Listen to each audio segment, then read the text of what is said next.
Hermanos, que Dios los bendiga. Les voy a pedir que por favor abran sus Biblias en Primera de Corintios, capítulo 6. Primera de Corintios, capítulo 6. Estamos todavía en la serie de Corintios. Una vez más, seguimos en la serie. Primera de Corintios, capítulo 6. Y voy a leer del versículo 9 al 11. Aquí es donde nos toca esta unidad de pensamiento. Primera de Corintios 6, capítulo 6, versículos del 9 al 11. Así dice la palabra del Señor. ¿No sabéis que los injustos no heredarán el reino de Dios? No erréis, ni los fornicarios, ni los idólatras, ni los adúlteros, ni los afeminados, ni los que se echan con varones, ni los ladrones, ni los ávaros, ni los borrachos, ni los maldicientes, ni los estafadores heredarán el reino de Dios.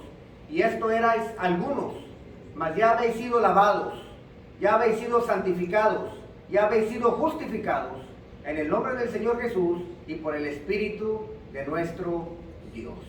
Amén. Pueden tomar sus lugares, mis hermanos.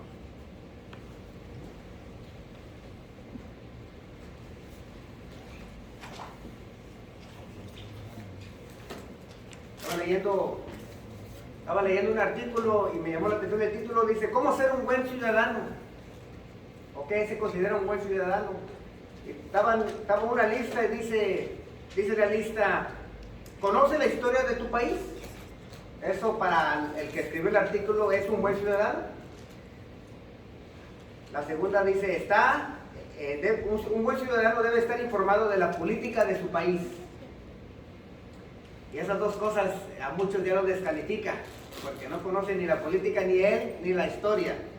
Dice la lista, un buen ciudadano debe de obedecer las leyes de su país.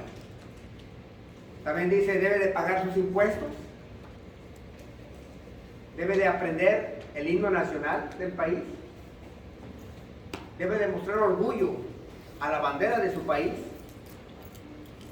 Un buen ciudadano no tira basura ni participa en actos de vandalismo que arruinan su entorno. Y por último, un buen ciudadano viaja por su país y lo conoce y platica con los demás ciudadanos. Estaba leyendo este artículo y me parecen buenas pautas para un buen ciudadano, pero es más que una lista. Esta lista representa una conducta, un comportamiento, un estilo de vida. Y quiere decir que un ciudadano que no hace lo que está en la lista, por consecuencia, es un mal ciudadano. Bueno, la iglesia de Corintios se estaba comportando como muy mal ciudadanos del reino de Dios. Muy mal. Y Pablo les tiene que recordar cómo se debe de comportar un ciudadano del reino. Y Pablo le llama al ciudadano del reino, en esta parte del texto, los herederos del reino de Dios. Y la iglesia de hoy, en nuestros días, debe de recordar más hoy que nunca que somos herederos del reino de Dios. Y soy bonito decir que somos herederos, pero aunque es verdad que somos herederos, viene una responsabilidad con esa herencia. Y entonces, quiero fijarme en el texto el día de hoy, por eso he titulado el mensaje de hoy, la conducta de un heredero. La conducta de un heredero. Y nos vamos a concentrar en esos tres versículos, donde Pablo le va a hablar a la iglesia. Ahora venimos ya en el capítulo 6 y ya vemos que los corintios tenían problemas de grupitos, hacían sus grupitos, dice que uno era de Apolos, uno era de Pablo, otro era de Cefas. Ya vemos cómo había un hombre que se estaba acostando con su madrastra. Esperemos que fuera su madrastra. No se sabe, pero se entiende que era su madrastra y que se estaba acostando con ellas y que los corintios estaban orgullosos de eso. Y Pablo se enoja con ellos y les dice, oye, ustedes son famosos por los pecados que cometen. Y no debe de ser.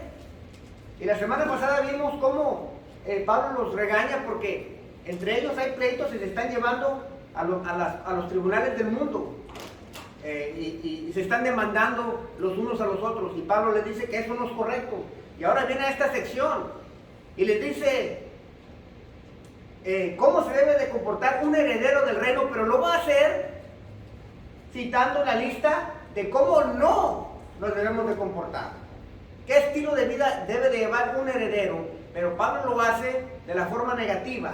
Va a listar la lista de cómo se comportan los que no son herederos del reino de Dios. Y dice ahí en el versículo 9, ¿no sabéis que los injustos no heredarán el reino de Dios? No erréis, ni los fornicarios, ni los idólatras, ni los adúlteros, ni los afeminados, ni los que se echan con varones. Este primer grupo, son 10 la lista, y estos primeros 5 los agrupa Pablo, y tiene que ver más con la inmoralidad sexual. Estos 5, entonces los vamos a ver primero estos 5. Y dice Pablo ahí, no erréis, que no se dejen engañar. Ahora, dice ahí la pregunta, ¿no sabéis que los injustos no heredarán el reino de Dios? Esto viene de lo que predicamos la semana pasada. La semana pasada lo acabo de decir. Se estaban llevando a los tribunales y se estaban haciendo juicios injustamente. Porque expliqué que en aquellos tiempos, ¿qué hacían los corintios que tenían dinero con sus hermanos? Le llevaban a los tribunales y por abajo de la mesa le daban al juez una mordida y no hacían los juicios justamente. Dice Pablo, eso que están haciendo es injusto. Y luego viene la pregunta, ¿no sabéis que los injustos no heredarán el reino de Dios? Entonces Pablo quiere que se den cuenta que los cristianos de Corintios estaban actuando como personas injustas. Y aquí viene la lista de Pablo, dice, no nomás los injustos. Y luego Pablo les va, ¿cómo se dice? Les va a dar una ayudadita en la memoria para recordar cómo no debemos de comportarnos los que somos herederos del reino. Y empieza ahí, dice, no erréis. Esa palabra en unas versiones dice no erréis, en otras dice no se dejen engañar. No se dejen engañar ustedes mismos. Nos engañamos, hermanos, al decirnos, mire, yo lo he hecho, al decirnos y convencernos que Dios no requiere que vivamos de una manera justa. Uno mismo se dice la mentira y luego uno mismo se la cree. No, el corazón. Al Señor que yo sirvo nomás le importa el corazón. A él no le importa que yo anda haciendo esto y el otro. El Señor ve el corazón. Dice, no, al Señor le importa cuál es tu conducta. Porque acuérdate que tú y yo, lo dije la otra vez, aunque no nos guste, el mundo juzga a Jesucristo por la forma que los herederos de su reino se comportan. Y dice, no se dejen engañar, dice Jeremías, engañoso es el corazón más que todas las cosas y perverso, ¿quién lo conocerá? No nos dejemos engañar, hermanos, porque el corazón tuyo y el mío nos engaña. Por eso necesitamos la palabra del Señor, porque hay un dicho en el mundo, tú sigue lo que tu corazón te dice. El cristiano dice, no sigue lo que el corazón te dice, porque te va a llevar al pecado. Sigue lo que dice la palabra del Señor. Amén. Entonces empieza la lista, y los 10 términos usados en esta lista describen a individuos cuyas vidas se caracterizan por el pecado en cuestión. Y el primero que dice son, ni los fornicarios. Ni los fornicarios. ¿Qué es un fornicario? Un fornicario es cualquier persona que tiene relaciones sexuales afuera del matrimonio. Y lo he dicho hace 2 o 3 semanas que prediqué en contra de la fornicación. Lo tengo que poner aquí porque las nuevas generaciones piensan que no es un pecado.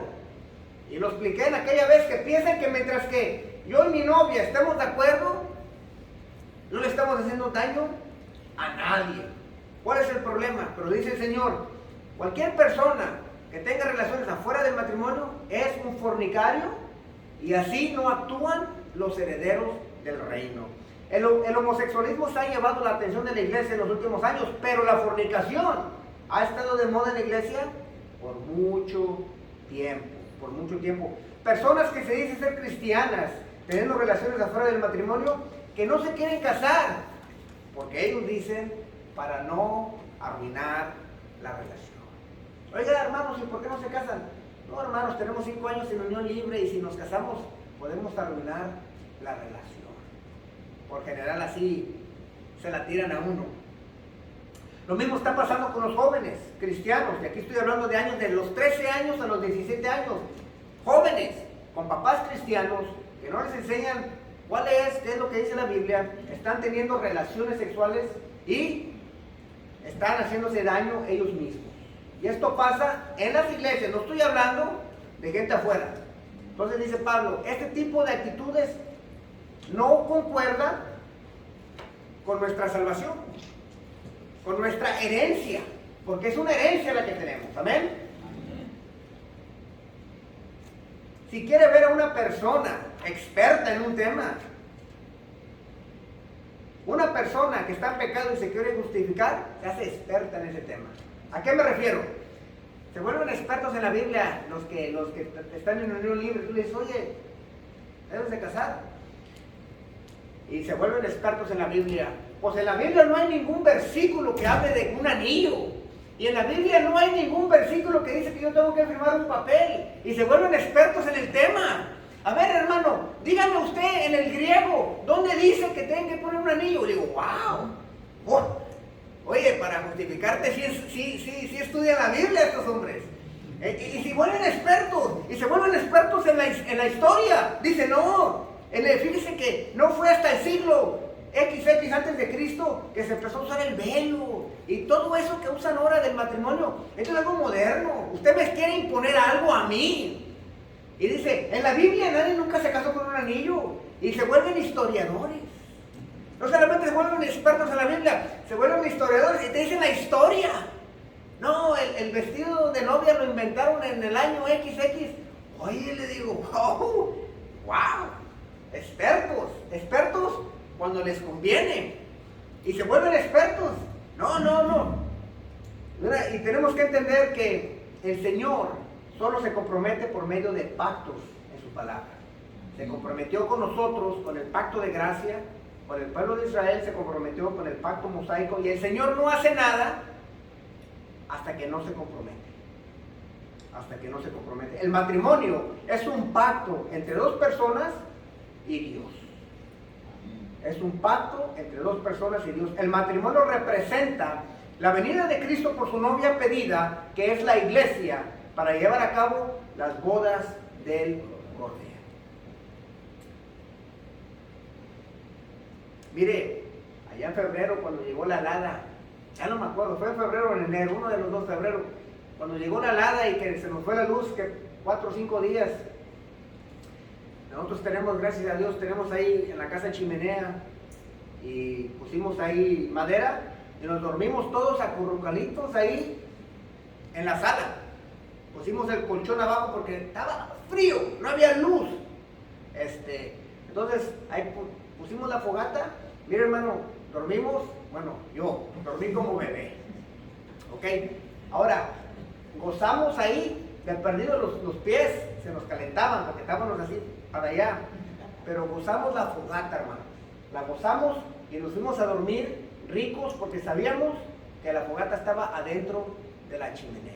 Bueno, el sexo es así. El Señor lo diseñó para disfrutarlo. El Señor lo diseñó para que lo gozáramos. Pero mientras que tengamos relaciones, o cualquier persona que tenga relaciones sexuales afuera del matrimonio, es como yo poner ese fuego afuera de la chimenea. Me puedo quemar. Y tenemos que tener cuidado que esto lo debe entender la juventud.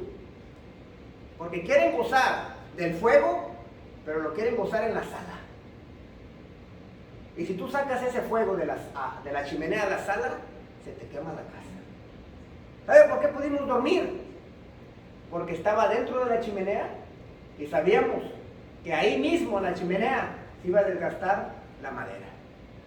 Al momento de sacar el fuego afuera de la chimenea, ya no es un lugar seguro. Y el Señor dice, si quiere tener relaciones, tiene que estar adentro de un pacto, para que así no se hagan daño.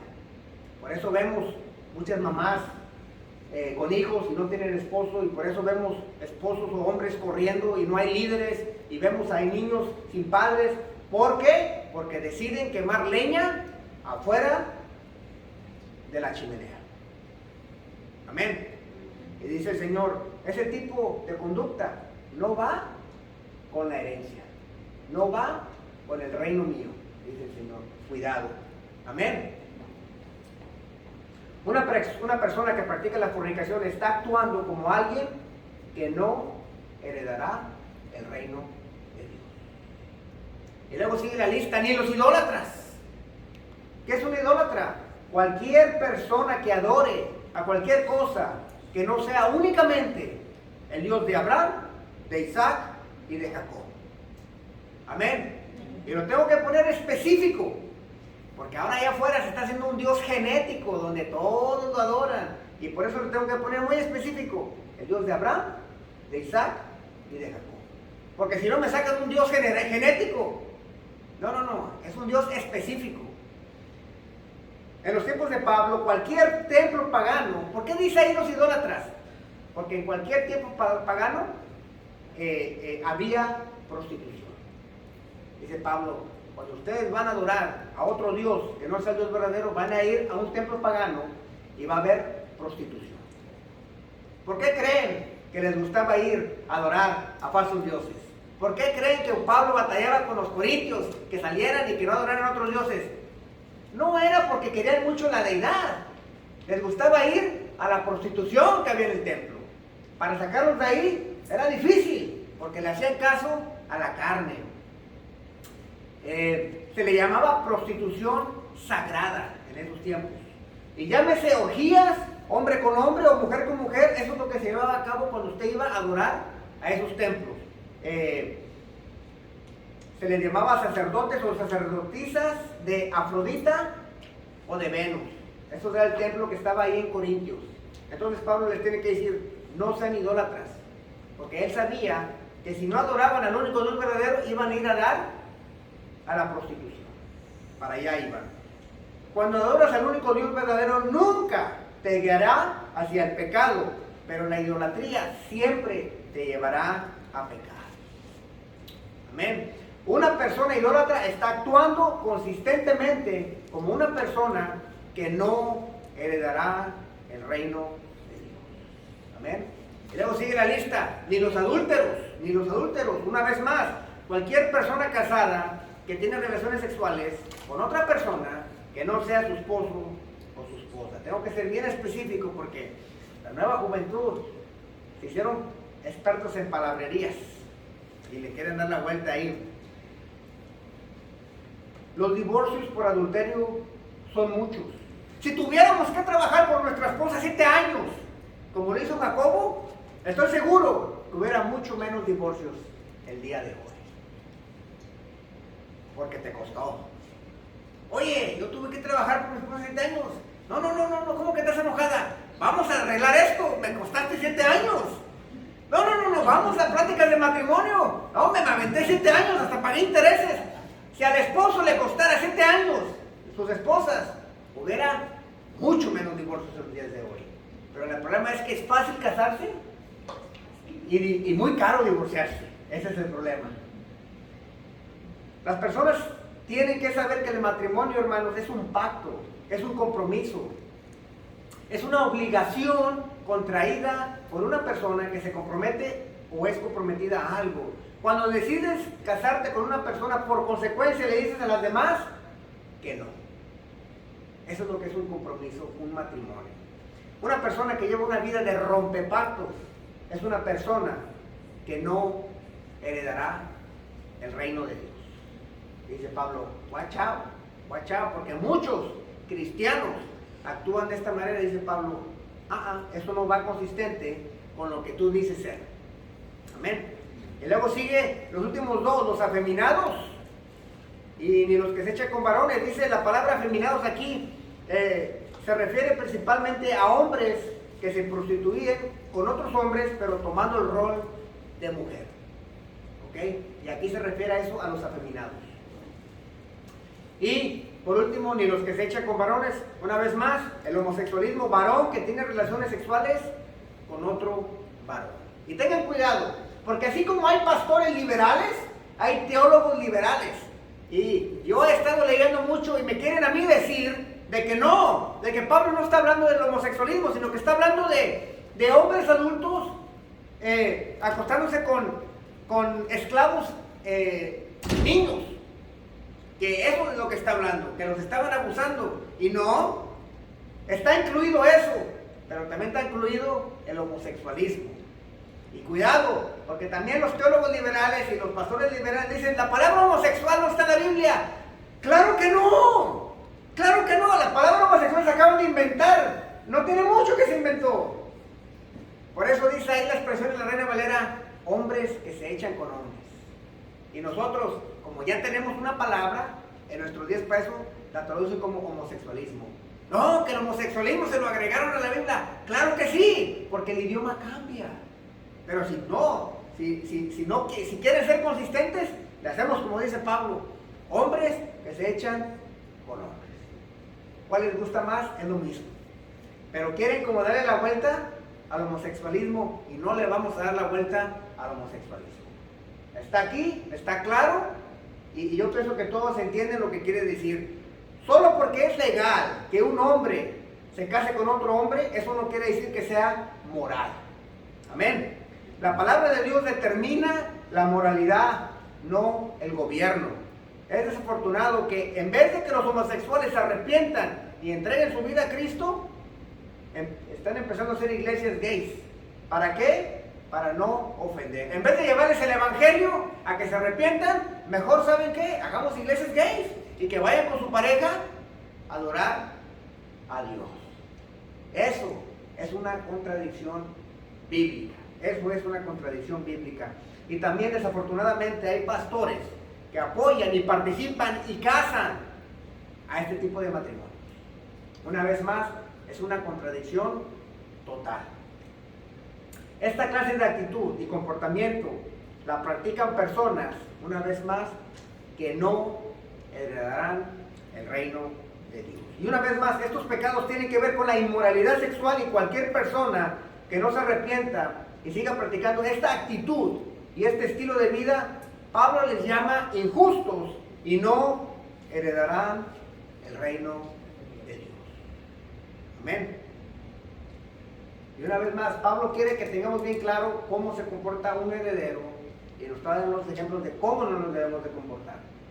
Pero luego viene la segunda lista, la segunda parte de la lista, y sigue la conducta de los injustos. Estos son pecados no sexuales, pero oigan lo que les voy a decir, tienen el mismo peso. Nosotros, yo no sé por qué, hemos hecho el homosexualismo aquí y el ser un avaro acá. Tienen el mismo peso porque están en la misma lista. Amén. Y dice el 6:10, ni los ladrones, ni los ávaros, ni los borrachos, ni los maldicientes, ni los estafadores heredarán el reino de Dios. Ahora, los hermanos de Corintios estaban defraudando a los tribunales, si recuerdan, estaban defraudando a los tribunales paganos, y por esa razón Pablo los menciona aquí específicamente, ni los ladrones, ni los estafadores. Defraudar es una forma de estafar y de robar. Entonces Pablo les dice, hey, ustedes corintios están haciendo algo que no deben de hacer. Un ladrón es alguien que se roba cosas que no le pertenecen. Hay muchos cristianos que les da un high ir a las tiendas, y se les llama los famosos shoplifters, ¿ok? No porque necesiten algo o porque no tengan dinero, sino porque agarran, es un high que agarran. Ir a robar ropa, les gusta, les encanta como el que no los cache, les encanta como eso. Eso es un problema en la iglesia. Todos conocemos a los famosos scammers también, pero los scammers vienen siendo más un estafador. Entonces, un ladrón es alguien que roba. Hay padres que le roban dinero a sus hijos y sus papás por amor no lo ven. Pero este es un problema que no debemos de hacer. No nos debemos de comportar así, porque los ladrones y cualquiera que practica este estilo de vida no heredará el reino de Dios. Amén. Un estafador es lo mismo, es una persona que roba con engaño. ¿Ok? Roban, pero con engaño. Personas que le roban su identidad, roban, pero con engaño. Scammers, ya lo dije. Ahora, el problema aquí es que hay muchos pastores y líderes que son estafadores profesionales. Son estafadores profesionales. Que diezmen porque si el Señor no los va a bendecir, si no diezman, la ira de Dios va a estar contra ustedes. Mándenme $100 y les voy a mandar un pañuelito ungido. Y tienen a la congregación, a las ovejas, así. Y esos están actuando como personas que no heredarán el reino de Dios. Porque están robando, pero con engaño, con malicia. Tienen un plan. Amén. Comprométanse con Dios, hermanos, y den su dinero. No. El Nuevo Testamento no habla de diezmos, el Nuevo Testamento habla de ofrendas voluntarias. Y si los hijos tienen el Espíritu Santo nos va a redarguir. Y eso es entre ustedes y Dios. Y siempre se los he dicho, el día que ya no demos, se paga aquí la renta, cerramos las puertas y nos vamos para la casa. Y se acabó. Porque aquí el que dirige la iglesia es la cabeza de la iglesia y ese es Cristo. Amén. No batallamos aquí. Los siguientes tres los he puesto juntos porque reflejan los problemas de la iglesia en Corintios. Dice, ni los ávaros, ni los borrachos, ni los maldicientes. Ahora, los hermanos cuando se reunían, esto no lo dice aquí, lo dice después, cuando se reunían a partir del pan, dice que llegaban unos primero y se comían todo el pan. Y tomaban vino. Y dice que llegaban, se comían el pan, se embriagaban con el vino. Y luego, ¿qué hacían? Ya cuando estaban bien gorditos y bien embriagados, se empezaban a maldecir a los que apenas llegaban y les decían, oye, ¿por qué se comieron todo? Ahí vienen los que se quejan. Pues hubiera llegado temprano. Pero los maldecían porque ya andaban, o sea, ya estaban embriagados, ya estaban comiditos, ya no había pan. Esto lo dice Pablo ya después en la carta. Y Pablo le dice, esas tres actitudes, ustedes las están haciendo. Cuidado, cuidado. Ni los ávaros. ¿Qué es un ávaro? Los que siempre quieren más de lo que tienen. Nunca están contentos con lo que Dios les ha dado. Ese es un ávaro. Ahora, cuidado. Muchos hermanos disfrazan la avaricia con el no conformismo. Cuidado, cuidado. No, es que yo no me quiero conformar, hermano. No, pues trabájele. Yo no le estoy diciendo que no, pero cuidado. Porque a lo mejor nomás quiere más y más. Cuidado con ponerle una máscara al amor al dinero. ¿Ok? Hay una línea bien directa en ser un avaro y en no conformarse. Cuidado. Que hay muchos que se la pasan trabajando porque dicen que lo necesitan, pero en realidad nomás quieren más dinero y más dinero y más dinero. Hay una línea muy delgadita ahí. Cuidado. Y luego dice, ni los borrachos. ¿Qué es un borracho? Una persona que bebe alcohol en exceso de forma habitual. Sus capacidades físicas y mentales son alteradas temporalmente por un consumo excesivo del alcohol. Un borracho no se ve a sí mismo como borracho, porque siempre está en esa condición y se le hace normal. Se le hace normal. Un borracho jura que puede dejar el alcohol cuando él quiera, pero ahorita no he decidido dejarlo. Pero no se ha dado cuenta que es un esclavo al alcohol. Y por último dice ahí, ni los maldicientes. Que es una persona que maldice a otras personas, que tiene por costumbre maldecir o hablar mal de los demás. Maldecir es pecado porque el ser humano está hecho a la imagen de Dios. Y cuando maldecimos a alguien, estamos maldiciendo a Dios y estamos maldiciendo a la creación que el Señor hizo con sus propias manos. Y entonces dice Pablo, ustedes corintios están actuando como no herederos. Ahora, ojo, no les están diciendo que perdieron la salvación. Esto lo quiero recalcar. Les están diciendo, no deben de actuar así, porque ya no son así. No les están diciendo, van a perder la salvación si actúan de esta manera. Les están diciendo, ustedes ya no son eso, pero están actuando así. Están actuando como su vieja vida. Cuidado, Una vez más, Pablo deja claro que este tipo de actitud, de práctica y de estilo de vida refleja a personas que no heredarán el reino de Dios. Pero ahora Pablo habla a la iglesia y apela a la iglesia y le recuerda, no a las consecuencias, pero apela al amor de Dios y específicamente a la obra de Cristo en la cruz. Y aquí es donde quiero aquí dar el segundo punto, de justos a herederos. De justos a herederos. Les da la lista de cómo no se deben de comportar. Y luego les dice, recuerden quiénes son ustedes en Cristo Jesús. Recuerden, 1 Corintios 6:11 dice, y esto eras algunos, mas ya habéis sido lavados, ya habéis sido santificados y ya habéis sido justificados en el nombre del Señor Jesús y por el Espíritu de nuestro Dios. Esto es increíble lo que acaba de decir Pablo. Y esto erais algunos. Yo a la lista de 10 le doy como a 7. Yo a la lista que acabo de leer, yo antes de que fuera el Señor por mí, yo le doy como 7 palomitas a esa lista.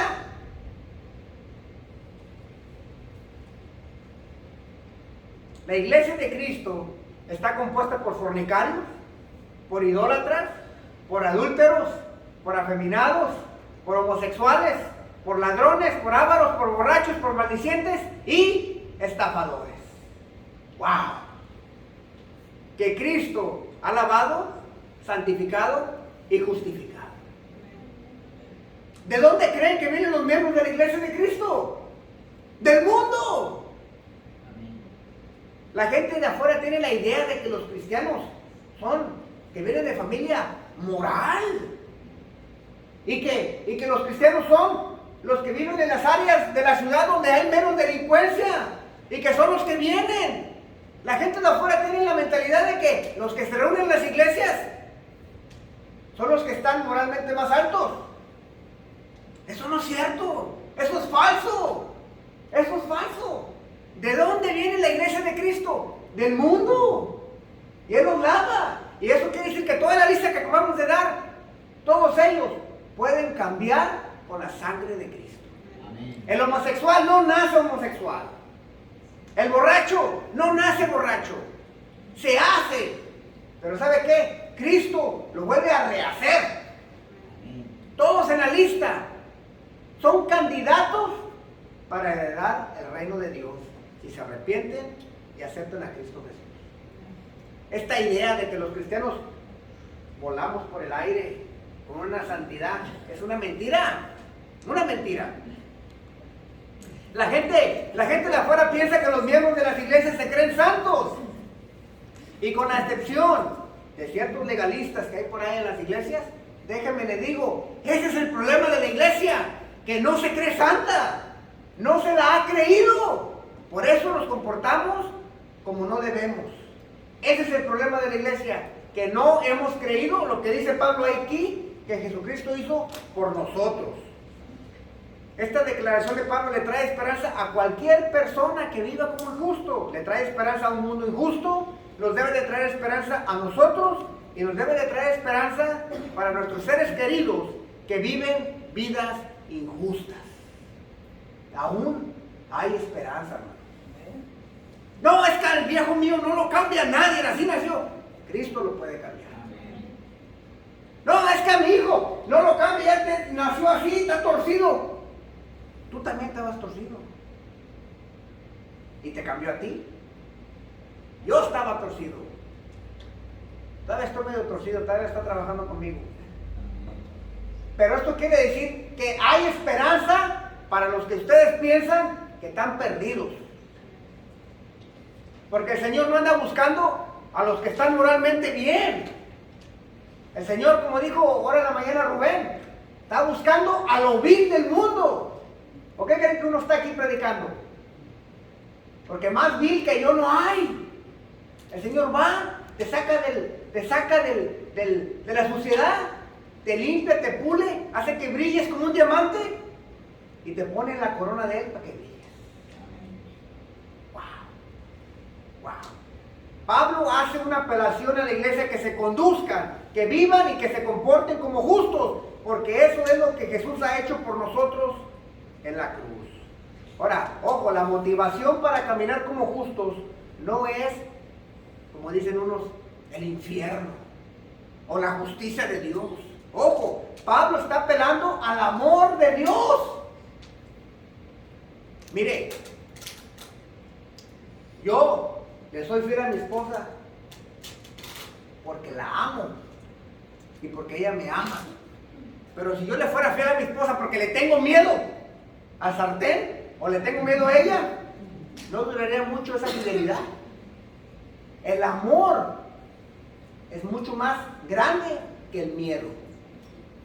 No, no llego tarde porque mi esposa se enoja. Un día le voy a perder el miedo. Tiene que ser el amor la motivación para comportarnos como herederos del reino. Amén. Entonces dice Pablo, comportémonos como herederos porque hemos sido lavados. Hemos sido lavados. Se refiere a una nueva vida. Hemos sido lavados. Recuerden quiénes son en Cristo Jesús. Dice Tito 3:5. Nos salvó, hablando de Jesús, no por obras de justicia que nosotros hubiéramos hecho, sino por su misericordia. Y luego dice, por el lavamiento de la regeneración y por la renovación en el Espíritu Santo.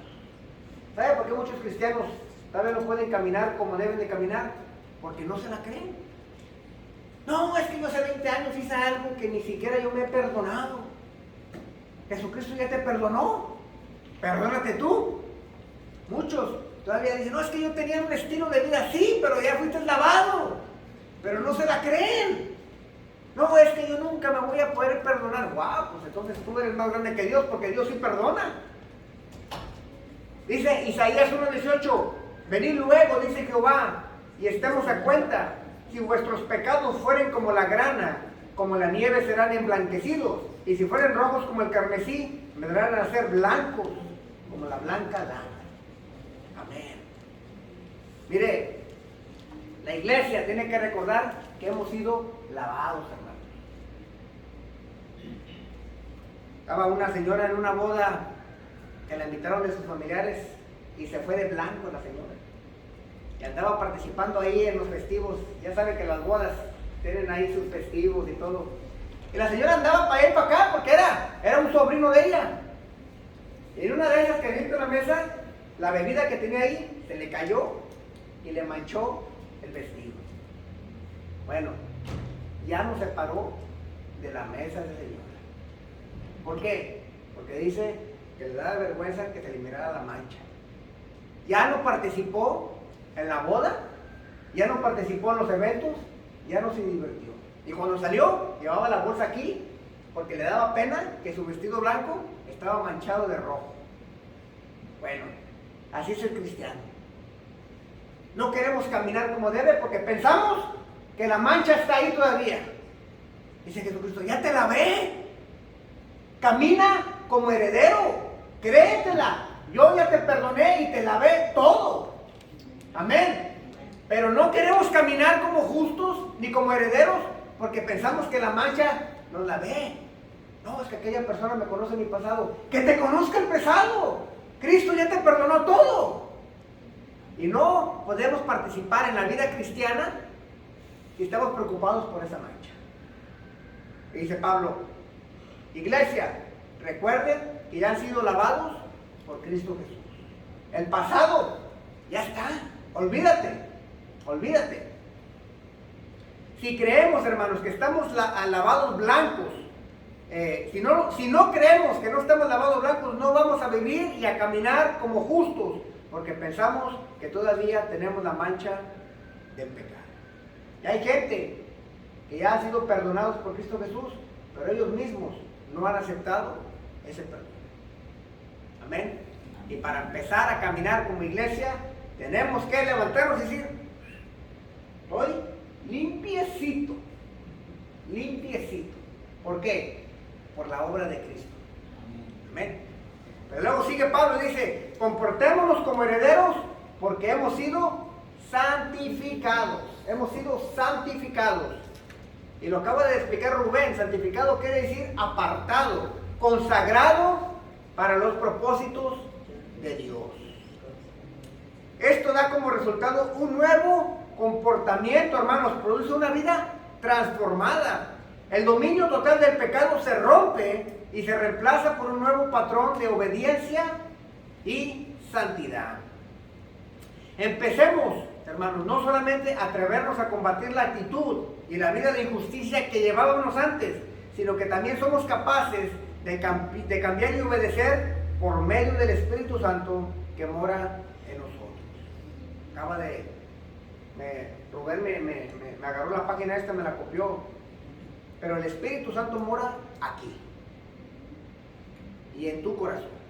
El Espíritu Santo no mora en este edificio. El Espíritu Santo se va con nosotros. Amén.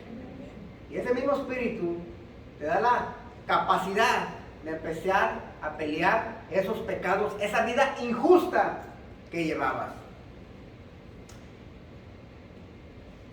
Empezamos a obedecer porque hemos sido apartados y no para ser apartados.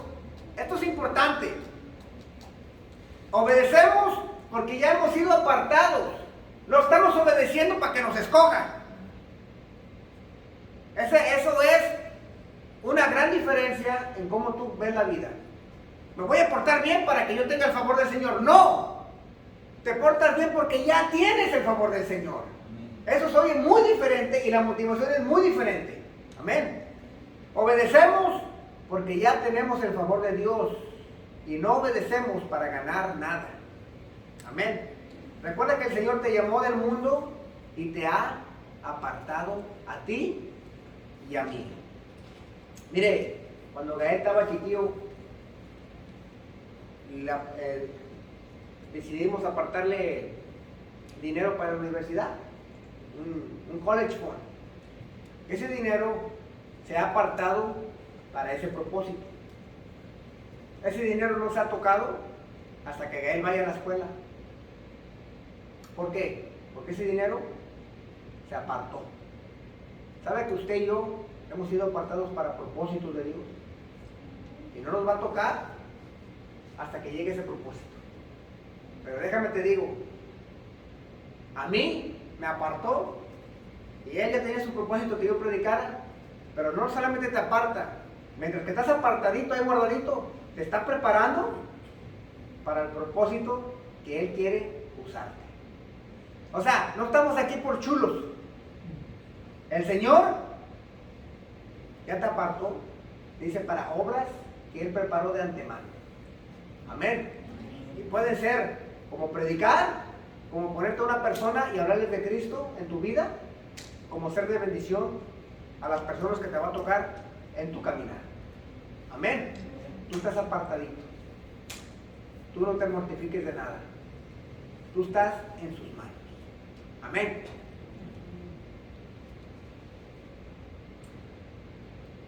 Recuerda que en la santificación el Señor está haciendo algo en ti, adentro, en ti.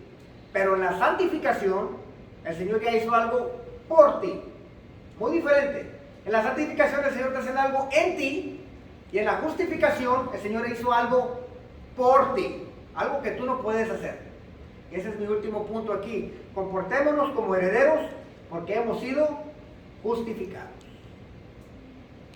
Y acabamos de cantar la canción Glorioso Intercambio. Y en realidad tienes que sacarle el saborcito a eso, porque tú tienes una rectitud que no te pertenece. Es la rectitud de nuestro Señor Jesucristo. Dice que somos declarados justos ante los ojos del juez, cuando fuimos justificados. Somos declarados justos porque se nos ha imputado, transferido una rectitud ajena, una rectitud pura, una rectitud que no sale del hombre, sino que viene de nuestro Señor Jesucristo. Una vez más, si estás esperando sentirte justo, nunca vas a caminar como justo. Tienes que creer esa declaración que eres justo, no por sentimientos, sino por la obra de Jesús en la cruz. Eres justo, hermano, no me siento justo. No se preocupe, no se trata de sentimientos. Es una declaración que se hizo a usted legalmente. Tienes que confiar en las palabras de Jesús. Consumado es. Y no en cómo te sientes el día de hoy o cómo viviste el día de hoy. Siempre lo he dicho. Tienes un mal día, me peleo con la esposa. Ay, no me siento justificado hoy. Qué bueno que no depende del día que tuviste hoy. Depende del día que Cristo murió por ti en la cruz. Y el día que tengas el día bueno, tampoco no depende de ti. Ay, ahora oré, me levanté a las 5 de la mañana, oré, le di un besito a mis hermanas, no maldecí, no se me atravesó nadie en el freeway, hasta ahorita voy bien. Pues qué bueno, pero tampoco depende de eso. Sigue dependiendo de lo que Jesucristo hizo en la cruz. Buen día o mal día, no importa, porque no está en ti. Es lo que Jesucristo hizo en la cruz. Amén. Después de que mi esposa escuchó las palabras, los declaro, marido y mujer, empezaron a pasar cosas raras.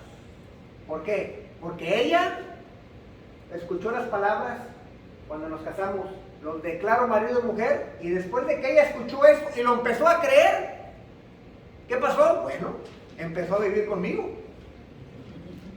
Pero ella no se sintió más casada o menos casada. Ella le creyó a la persona que nos casó, que dijo, los declaro marido y mujer. Es una declaración. No lo hizo por sentimiento, sino que creyó la declaración. Cuando mi esposa creyó eso, mire, se fue a vivir conmigo. Me empezó a hacerme de comer. Me empezó a lavar la ropa. Empezó a hacer los trámites para cambiarse su apellido. Empezó a decirle a mis papás, suegros. ¿Por qué? Porque creyó la declaración. ¿Ha creído usted la declaración que es justo? Porque es una declaración, no es por sentimientos. Y cuando usted cree que es justo, porque tiene la rectitud de Cristo, va a orar. Aunque tenga un día malo, va a orar con el Señor y no le va a dar pena. Y va a ir a orar, a arrepentirse, sabiendo que el Señor como quiera la va a escuchar. Porque la justicia que Cristo le dio no se la va a quitar. O sea, tiene que creerse, la iglesia se tiene que creer que ha sido lavada, que ha sido santificada y que ha sido justificada. Mientras que la iglesia no se la crea, no vamos a caminar ni a comportarnos como herederos del reino. Amén. Y lo que yo estoy apelando es, créansela, hermanos, créansela. Es verdad, Cristo ya nos perdonó los pecados y nos ha dado la habilidad en el Espíritu Santo para empezar a combatir el pecado en nuestras vidas. Amén. Para comportarnos como heredero, primero tenemos que creer que lo somos, porque Dios nos amó, nos ama y nos amará por la eternidad. Amén. En conclusión, mis hermanos o hermanas que me están escuchando, para poder caminar y comportarnos como herederos, tenemos que aceptar el amor de Dios para con nosotros. Nosotros, la iglesia, éramos personas injustas y actuábamos como personas injustas tiempo pasado. El Señor nos llamó del mundo y nos ha lavado, nos ha apartado y nos ha justificado. No olvidemos quiénes somos en Cristo. No olvidemos nuestra verdadera identidad. Somos herederos del reino de Dios por la sangre de Cristo, y no me da pena decirlo. Que nuestra motivación para vivir como herederos no sea nuestro estado anímico, que no sea nuestro estado emocional, que no sea nuestro estado físico y que no sea nuestro estado financiero, que no sea ni siquiera nuestra obediencia a Dios. Que nuestra motivación siempre esté en lo que Cristo hizo por nosotros en la cruz al obtener nuestra justificación, mis hermanos. Que nuestra motivación sea lo que Cristo está haciendo nosotros ahora en nuestra santificación. Y por último, que nuestra motivación sea lo que Cristo tiene preparados para nosotros en su reino. Amén. Vamos a orar, mis hermanos.